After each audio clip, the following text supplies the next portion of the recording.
오늘 우리 함께 나누실 말씀은 이사야 23장 8절부터 18절까지의 말씀입니다. 이사야 23장 8절부터 우리 18절까지의 말씀을 함께 합독하시겠습니다. 면류관을 씌우던 자여, 그 상인들은 고관들이요 그 무역상들은 세상의 존귀한 자들이었던 두로에 대하여 누가 이 일을 정하였느냐? 만군의 여호와께서 그것을 정하신 것이라. 모든 누리던 영화를 욕되게 하시며 세상의 모든 교만하던 자가 멸시를 받게 하려 하심이라. 딸 다시스여, 나일같이 너희 땅에 넘칠지어다. 너를 속박함이 다시는 없으리라. 여호와께서 바다 위에 그의 손을 펴사 열방을 흔드시며 여호와께서 가나안에 대하여 명령을 내려 그 견고한 성들을 무너뜨리게 하시고 이르시되 너 학대받는 처녀딸 시도나 내가 다시는 희락이 없으리니 일어나 기띔으로 건너가라. 거기에서도 내가 평안을 얻지 못하리라 하셨느니라. 갈대아 사람의 땅을 보라. 그 백성이 없어졌나니 곧 아수르 사람이 그곳을 들짐승이 사는 곳이 되게 하였으되 그들이 망대를 세우고 궁전을 헐어 황무하게 하였느니라. 다시스의 배들아, 너희는 슬피 부르짖으라. 너희의 견고한 성이 파괴되었느니라. 그날부터 두로가 한 왕의 연한같이 70년 동안 잊어버린 바 되었다가 70년이 찬 후에 두로는 기생의 노래같이 될 것이라. 잊어버린 바 되었던 너 음녀여, 수금을 가지고 성읍에 두루 다니며 기묘한 곡조로 많은 노래를 불러서 너를 다시 기억하게 하라 하였느니라. 70년이 찬 후에 여호와께서 두로를 돌보시리니 그가 다시 값을 받고 지면에 있는 열방과 음란을 행할 것이며 그 무역한 것과 이익을 거룩히 여호와께 돌리고 간직하거나 쌓아두지 아니하리니 그 무역한 것이 여호와 앞에 사는 자가 배불리 먹을 양식 잘 입을 옷감이 되리라. 아멘. 할렐루야. 계속해서 오늘 본문도 이 어제에 이어서 두로와 시돈, 다시스에 대한 그런 그 경고의 메시지가 이어지게 되는 것을 보게 됩니다. 이미 우리가 어제 이제 말씀을 함께 나눈 것처럼 이 두로와 특히 이제 시돈, 그리고 오늘도 이제 다시스가 나오게 되는데 이 나라들, 이 도시들의 특징들은 이제 어제 이제 본문에서도 나온 것처럼 열국의 시장으로서의 역할을 감당하고 있었습니다. 그래서 무역과 상업의 도시, 그래서 이 도시들을 통하지 않고는 물류가 오고 가지 못하게 되고, 그래서 이 도시들로 인하여서 해상 무역이 굉장히 발달해져서 당시에 이제 고대 근동지방이라고 말할 수 있는 지중해 연안 지역, 그리고 또 지금은 이제 북아프리카, 그다음에 지중해 연안 지역의 모든 나라들, 그다음에 유럽, 그다음에 아시아에 이르기까지 모든 이 물품들이 오고 가는데 이 두로, 시돈, 이 다시스라는 곳이 다 굉장히 크게 사용되었던 곳이라고 볼 수가 있습니다.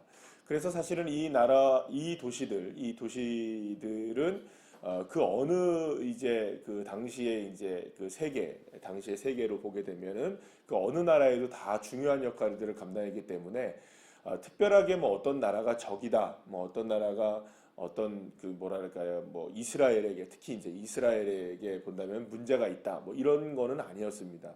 실제로 이런 나라들을 통하여서 다른 이스라엘을 비롯해서 모든 나라들이 다 이제 필요를 공급받는, 그리고 자기의 필요를 또 팔게 되는 그러한 이제 열국의 시장으로서의 역할을 감당했기 때문에 굉장히 중요한 도시였다라고 말할 수가 있습니다. 자, 그런데 이러한 열국의 시장이었던 도시조차 오늘 본문 8절 말씀에 오면 면류관을 씌웠고 또 그 고관들 뭐 이렇게 되는데, 그 세상에 이 존귀하던 이 두로, 이걸 대하여서 누가 그 일을 정하느냐 이렇게 얘기합니다. 그러니까 다시 말하면 지금 이런 모든 그 두로나 시돈이나 이 다시스와 같은 이런 아주 중요한 역할을 감당하는 이 중요성을 도대체 누가 정했느냐라는 거예요. 그러면 그 누가 정했느냐라고 물은 때에 9절 말씀에서 뭐라고 딱 얘기하냐, 만군의 여호와께서 이것을 정하셨다라고 얘기를 하는 겁니다. 그러니까 이 나라들이 열국의 시장으로서 역할을 감당할 수 있었던 것도 누가 하시는 일이었느냐? 여호와 하나님께서 하시는 일이고, 그들에게 면류관을 그렇게 씌워줬던 것도 하나님이 하시는 일이고, 그 면류관을 벗게 하시는 분도 누구시라는 겁니까? 하나님이시다. 그러니까 이 모든 것들을 정하시고 주관하시고 이끌어가시고 인도하시는 분은 누구시다? 여호와 하나님이라는 사실을 분명하게 오늘 본문 말씀을 통해서 말씀하고 있는 것을 보게 됩니다. 특히 이제 오늘 본문에서 보게 되면 여호와께서 계속해서 반복적으로 9절과 11절에서 말씀하고 18절에서도 여호와께 돌리고 이렇게 얘기하는 것을 보게 됩니다. 그래서 이 모든 것들을 보게 되면은 실상은 자신들이 모두가 다 이끌어가는 것처럼 보이고, 그리고 이 도시들에게는 여러분들 그랬겠죠. 아무래도 뭐 상업이 발달하고 무역이 발달하는 이 도시에는 수많은 사람들이 몰렸겠죠. 그러면 많은 사람들이 몰려 있었다는 것은 여기에 무엇이 많았을까요? 우상의 섬김이 그만큼 많았을 것이라는 것을 우리가 분명히 알 수가 있게 됩니다. 실제로 이런 도시들은 굉장히 우상들도 많았고 신전들도 많았던, 왜냐하면 세계 각각의 사람들이 몰려드니까 자기들이 섬기는 수많은 신들이 여기에 다 섬겨지고 있었겠죠. 그죠? 그러니까 그만큼 종교의 시장이 되는 정도로 많은 우상들이 시장이 될 정도로 여기는 굉장히 말하기가 영적으로도 타락해져 있고, 그러면 여러분 한번 생각해 보세요. 여기에 보게 되면 또 수많은 상인들이 모여지게 되고 세상 사람들이 많이 모여지게 되면 자연스럽게 무엇이 여기에 또 많아질 수밖에 없을까요? 음란한 일들이 많아질 수밖에 없는 것이겠죠. 그래서 오늘 본문에서 보게 되면 이 열방과 음란에 관한 이야기들, 이제 음란에 관한 이야기들이 나오게 되는 걸 보게 되는데, 그만큼 열국의 시장이었던 이 도시들은 그만큼 상업적으로 발달하고 돈도 많고 또 무역이 성행한 것에도 이면적으로 보게 되면 그 도시들 속에서는 어마어마한 타락의 모습들이, 영적으로 타락한 모습들이, 또 우상을 섬기게 되고 음행의 일들이 이게 굉장히 많았던 도시였다라고 우리가 볼 수가 있습니다. 그러니까 그런데 이런 도시들조차도 사실은 누구 앞에 있는 것과 똑같습니까, 여러분들? 오늘 본문에 보면 여호와 앞에 있다.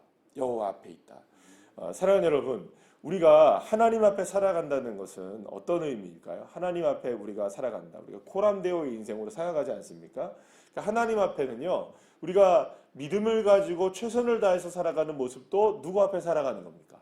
하나님 앞에 살아가는 겁니다. 그렇죠? 우리가 예배를 드리는 거 누구 앞에 드리는 겁니까? 하나님 앞에.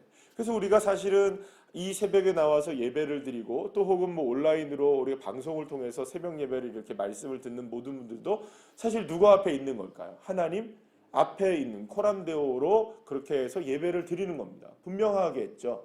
그리고 또 우리가 뭐 어떤 헌신을 한다거나 뭐 전도를 한다거나 선교를 한다거나 아니면 뭐 봉사를 한다거나 하나님 앞에 귀한 예물을 드린다거나, 이거 다 누구 앞에 하는 겁니까? 하나님 앞에 하는 일들입니다. 그러니까 우리가 하나님 앞에서 내가 이렇게 하는구나라고 우리가 다 인정을 하죠, 하나님 앞에. 그런데 반대로 한번 생각해 보시죠. 우리가 하나님을 떠나 있어요. 예를 들어서 죄를 져요. 음행을 저질러요. 그 다음에 범죄를 저질러요. 하나님을 떠나 있어요. 하나님이 기뻐하시는 일을 하지 않아요. 그 다음에 뭐 헌신을 하지 않아요. 주님 앞에 드리지 않아요. 그리고 우리가 뭐 생각하면 어떤 뭐 나쁜 짓을 해요. 그러면 여러분, 그거는 하나님 앞에 있는 걸까요? 하나님 앞에 없는 걸까요? 많은 사람들이 생각할 때는 그때는 하나님 앞에 내가 없다고 생각을 해요. 하나님 앞에는 내가 그때는 하나님 앞에 없는 거지 생각을 한단 말이에요. 그러니까 내가 죄를 짓기도 하고 내가 잘못된 일을 하기도 하고 내가 헌신하지 못하기도 하고 하나님 앞에 충성하지 못하기도 한다. 그러니까 내가 하나님 앞에 충성을 하면 하나님 앞에 있는 거고, 내가 하나님을 좀 멀리하면 하나님 앞에 없다고 생각을 한단 말이에요. 그러나 여러분, 그렇지 않습니다. 오늘의 본문의 말씀에서 분명히 주님께서 말씀하시는 게 뭐냐? 이러한 열국의 시장에 수많은 일들이 일어나고 이 모든 일들을 정하고 이 모든 일들이 일어나는 모든 그런 그 모든 일들이 일어나는 그 모든 곳에서 누가 계시는 겁니까? 여호와 하나님 앞에 다 일어나는 일들이에요. 그러면 여러분 생각해 보면 방금 전에 말씀드린 것처럼 하나님 앞에 충성하고 예배드릴 때는 우리가 하나님 앞에 있는 거고, 하나님 앞에 우리가 범죄할 때는, 예를 들어서 우리가 잘못된 일을 할 때에는 하나님 앞에 예배하지 않을 때는 내가 하나님 앞에 없는 거냐? 여러분, 그렇지 않는 거예요. 여러분, 꿩 한번 생각해 보시죠. 꿩은 여러분 고개 숙이면 자기가 다 숨는 줄 알죠, 그죠? 예. 머리만 쳐박으면 이 지금 내가 다 온몸이 다 숨었구나. 똑같은 거예요, 여러분들. 아니 머리만 어디에 뭐 수풀에 숨는다 해서 내가 지금 온몸이 지금 거기 안에 그 자리에 없습니까? 그렇지 않아요. 똑같은 거예요. 내가 코람데오로 우리가 살아간다는 것, 여호와 하나님 앞에 살아간다는 거는요, 이 모든 순간을 정하신 분이 누구시라는 겁니까? 예, 이 상황의 모든 것을 정하시고 이끌어 가시는 분이 누구시라는 거예요. 하나님인 거예요. 내가 지금 하나님의 충성을 하든, 내가 하나님의 범죄를 하든, 내가 하나님의 뜻으로 살든, 내가 하나님의 뜻대로 지금 살지 못하고 있든, 사실은 내가 다 누구 앞에 살아가는 인생입니까? 하나님 앞에 살아가는 인생입니다. 이걸 모르면 여러분들, 우리가 교회에 나와서는 충성을 해요. 예, 교회에 나와서는 괜찮아요. 근데 교회 밖에만 나가면 우리가 이상해지는 인생이 되는 거예요. 예. 여러분, 그런 사람들이 우리가 얼마나 많은지 몰라요. 예수를 믿으면서도 예수를 믿는 건 어디서 여러분 드러나야 될까요? 실제적으로. 예수님을 믿는 사람들한테는 드러날 필요 없는 거예요. 여러분들, 여기서는 우리가 이름표 달지 않아도 우리가 다 누군 줄 압니다. 우리 권사님이시구나, 우리 집사님이시구나, 우리 장로님이시구나, 다 압니다. 여기서는 이름표 붙일 필요가 없는 거예요. 근데 밖에 나가면 어떠는 거예요? 이름표가 필요한 거예요, 여러분들. 당신 누구지? 난 당신 잘 모르겠는데. 어제 우리 필리핀 선교회 그 이제 오리엔테이션을 가졌는데요. 거기서 꼭 얘기하는 게 있었어요. 밖에 나가면 그 필리핀 현지에 가면은 꼭 유니폼을 입어라. 예. 그리고 꼭 이 그 명찰을 꼭 이름표를 꼭 달고 있어요. 왜냐? 누군지 모르니까. 우리가 티가 나야 되는 거예요. 우리가 선교팀이 티가 나야 되는 거예요. 우리는 외국이니까. 어쨌든 필리핀에 가면 우리가 외국인이니까. 안 그래도 티가 날 텐데, 그죠? 그래도 티를 내라는 거예요. 예. 그런데 거기 가면 다 티를 냅니다. 예, 다 그거 입고 있습니다. 노란 조끼. 누가 봐도 아는 누가 봐도 저 사람들은 외국 사람인데 누가 봐도 선교팀이네, 다 알 정도로 티를 내라는 거예요.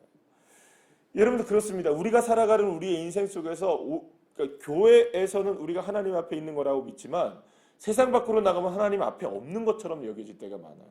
근데 오히려 지금 주님은 계속해서 말씀하시는 게 뭡니까, 여러분들?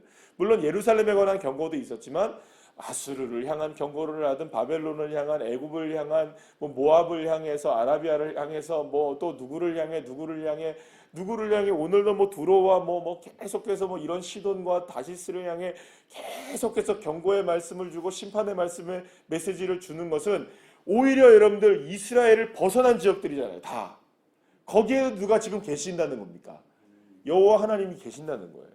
그들도 사실은 모르지만, 그들이 믿지는 않지만, 그들이 느끼지는 못하지만 다 누구 앞에 살아가는 인생이라는 겁니까? 이 세상 모든 사람들이 다 하나님 앞에 살아간다는 거예요. 그리고 누가 정하신 일들을 지금 하고 있는 겁니까? 하나님이 정하시는 겁니다. 이걸 누가 정하느냐? 여호와 하나님이 정하신다는 거예요. 멸류관을 쓰게도 하시고 벗게도 하시고, 그들을 일으키게도 하시고, 그들을 무너뜨리게도 하시고, 그들에게 복을 주시기도 하시고 뺏기도 하시는 분이 누구시라는 겁니까? 여호와 하나님이시라는 거예요. 하나님이 우리 앞에 계십니다. 이 세상 모든 만물도 그렇고 내 인생도 마찬가지고, 내가 눈을 감을 때에도 여호와 하나님이 계시는 거예요. 내가 눈을 떠도 여호와 하나님이 계시는 거예요. 내가 호흡을 해도 여호와 하나님이 계시고요. 여러분들, 내가 호흡을 안 한다고 해서 여호와 하나님이 안 계실까요? 그래도 여호와 하나님이 계시는 거예요. 그러니까 모든 순간 누가 계시는 겁니까? 하나님 앞에 살아가는 인생인 거예요. 누가 정하신 인생을 살아가는 겁니까? 하나님이 정하시는 인생을 살아가는 거예요. 이 모든 만물들을 정하시는 분이 여호와 하나님이심을 믿는다면, 우리가 여호와 하나님 앞에 살아간다는 걸 믿는다면 우리의 인생 교만해질 수가 없는 겁니다. 왜냐하면 우리는 늘 언제나 누구 앞에 살아가는 인생이니까. 하나님 앞에 살아가는 인생이니까. 사랑하는 여러분, 우리가 오늘을 살아가는 이 삶 속에서 내 인생을 이끌어 가시는 분이 누구시냐? 보이지 않는 곳이든 보이는 곳이든, 내가 인식을 하든 인식을 못하든 모든 것을 다 누가 하나님이 정하시고 하나님 앞에 우리가 살아가는 인생이라는 것을, 이걸 믿을 때에 우리는 겸손해지는 겁니다. 아, 이게 내가 해서 될 일이 아니구나. 내가 한다고 되는 게 아니구나. 정말 하나님이 이끌어 주셔야 되는구나. 하나님이 역사해 주셔야 되는구나. 하나님이 정하셔야만 하시는구나. 주권을 인정할 수밖에 없는 거죠. 겸손해질 수밖에 없는 거죠. 그런 우리가 믿음으로 살아가는 겁니다. 그러니까 이 믿음으로 살아간다면 사실은 우리가 눈앞에 펼쳐져 있는 이런 상황들이 어떤 상황이 펼쳐져 있다 할지라도 우리는 여유를 가질 수 있는 겁니다. 왜 여유를 가질 수 있을까요? 하나님이 정하시고 이끌어 가시니까. 내가 지금 누구 앞에 있으니까? 하나님 앞에 있으니까. 일희일비하지 않는 거죠.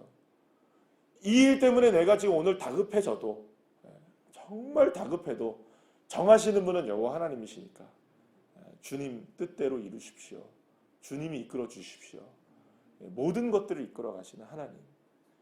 그래서 사실은 저와 여러분이 이런 믿음을 가지고 살아갈 수 있는 이유 중에 하나가, 그러니까 그리스도인들이 어떤 상황 속에서도 넉넉하게, 그러니까 여유를 가지고 살아갈 수 있는 이유가 어디 있을까요? 하나님 앞에 살아가는 인생이기 때문에 그렇습니다. 하나님 앞에 여러분들 오늘의 삶에 어떤 문제들이 우리에게 펼쳐진다 할지라도 주님 때문에 여유로워지시길 바랍니다. 물론 낭만적으로 살라는 말이 아닙니다. 문제 우리가 그건 난 괜찮아, 아무런 상관없어 이렇게 살라는 얘기가 아닙니다. 문제 때문에 아등바등하는 것이 아니라 문제를 주관하고 계시고 정하시는 여호와 하나님이 나의 하나님이시라는 사실을 믿고 그 믿음으로 오늘도 여유를 갖는 겁니다. 주님이 하신대, 주님이 역사하신대, 주님이 이끌어 가신대. 저는 이 믿음으로 오늘도 승리하시는 귀한 자녀들 한 분 한 분들 다 되시기를 간절히 축복합니다. 기도하시겠습니다.